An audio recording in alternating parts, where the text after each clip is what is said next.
Hi everyone, I'm going to talk a little bit about outcomes. And the thing that I've heard frequently from faculty is that they would like to see one example worked all the way through. So what I've done is I have gone through my Linguistics 101 Intro to Linguistics course and just turned the crank and looked at all the levels and built some outcomes. And I'm just going to walk you through what I did, and so you can sort of see the process from beginning, at least through development of outcomes.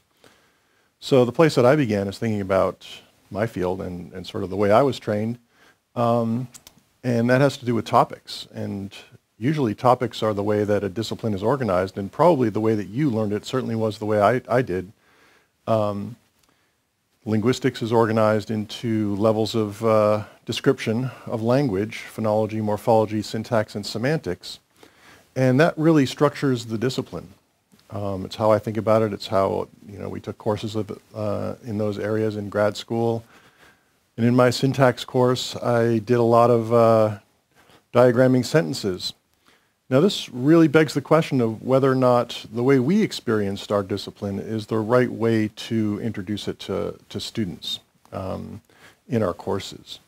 And so the idea of outcomes is to structure it in a slightly different way, and that is to think about what students need to do out there that we can prepare them for in here. So what are we responsible for in here? That takes us a little bit of a different, larger context into consideration. So the first thing you might want to think about is who are in your courses. For linguistics, it's mostly teachers. It's a requirement for most teacher training, but also other people who are involved in the healthcare industry: nurses, daycare providers, also just people who are interested in language, writers, poets, and psychologists, because linguistics connects with cognitive psychology. And then you want to think about why they're taking it. So, as I said, it's a requirement for teacher training. Teachers are doing reading instruction, especially in the early grades. Also, anybody who's working with children or developmentally delayed people, or anybody who's impaired, say perhaps an older population that a nurse might come into contact with. So from that point, I can start to think about what the concepts are. Now that I have the environment, the range of people who are interested in taking my course and why they might want to, I can think about what are the best concepts that I want to impart to them. What are the most important ones? So things that'll be useful. So things that they can relate to their other courses, that'll translate sort of laterally into their other courses, tools that they can use to perform their job, like teachers. And also things that are just important generally for life. So linguistics is good for this because anybody who's going to have children should have some linguistics. It's really great for helping understand what's happening with children as they're learning language. So what are the particular concepts? So the first thing that's super important is that language is innate. Part of it is a significant part of it we're born with. Like an instinct. It's really biologically driven in humans to learn language. It's like spiders spinning a web or birds flying or things like that. It's on a very, very specific developmental timetable. So reading and writing are not the same, whereas language is really biologically driven. There's not the same kind of parts of the brain devoted to literacy, like specific parts of the brain. It's pretty dispersed in the resources that it uses in the brain. So although literacy isn't biological in the same way that language is, it depends on language. And so it's really important to know how language works to be able to understand and teach reading. English is just a term that refers to a lot of dialects, and any one of which is all of which are sort of linguistically equal, and so no one is more important than any other. So Standard American English is just one dialect among many, and then it's also important for people to know that language does not equal thought.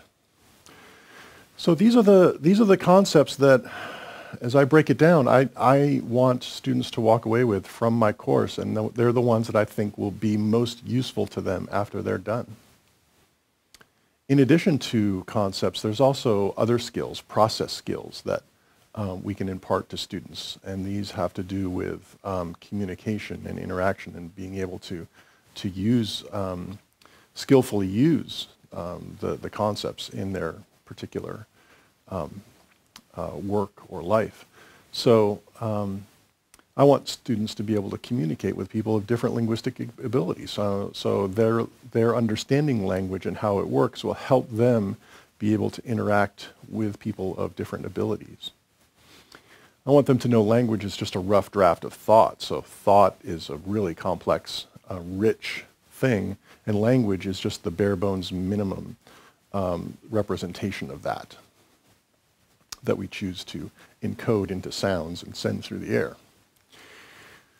I want them to have a tolerance for ambiguity and miscommunication based on their understanding of language and the fact that it is just a rough draft.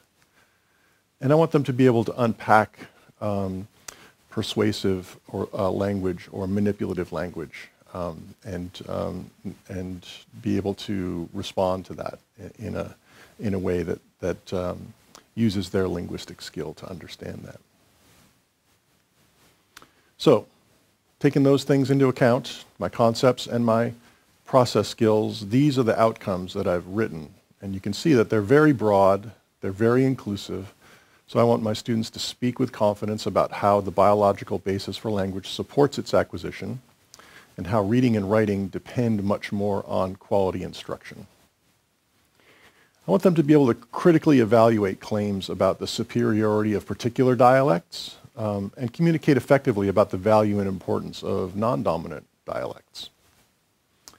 I want them to be able to identify and skillfully manage ambiguity, miscommunication, conflict that results from misunderstanding, from linguistic differences.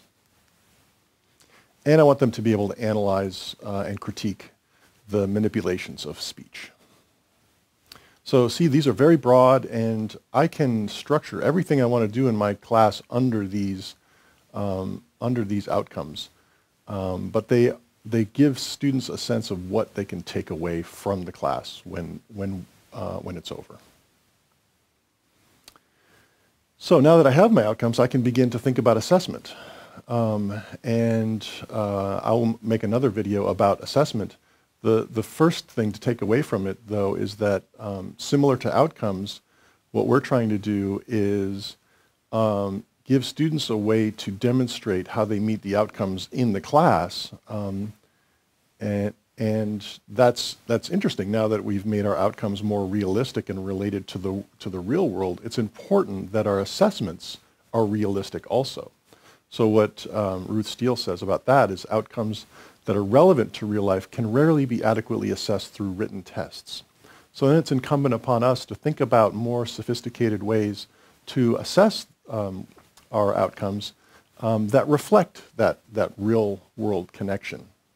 So here are some examples, and I'm going to go through them in another video in a little bit more detail and talk about some examples about how to do that, and hopefully some of those are useful to you in planning your course. So that's outcomes in a nutshell. If you have any questions or thoughts, absolutely get in touch and let's talk about it. Okay, thank you.